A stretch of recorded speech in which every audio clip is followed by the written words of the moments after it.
આજે આપણે ગણપતિ માટે ઓરિયો મોદક બનાવીશું.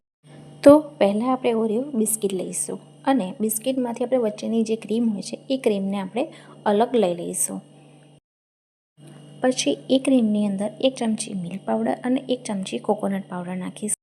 પછી 1 ચમચી જેટલું દૂધ અને 1 ચમચી સુગર પાવડર નાખીને આપણે એની એક પેસ્ટ તૈયાર કરીશું. આ થોડું લોટ જેવું હોવું જોઈએ, મારાથી થોડું ઢીલું થઈ ગયું હતું. પછી એને ઓરિયો બિસ્કિટને લઈને આપણે એને ક્રશ કરી લઈશું. એની અંદર દૂધ થોડું નાખીને એને એક લોટ બાંધી દઈશું. થોડો સોફ્ટ લોટ બાંધવાનો છે. લોટ બંધાઈ ગયો છે. પછી તેને મોદકના મોલ્ડમાં લઈ લઈશું.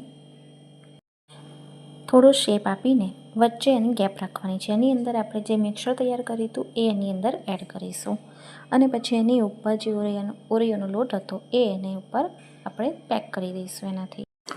તો તૈયાર છે આપણા ઓરિયો મોદક. Let's enjoy.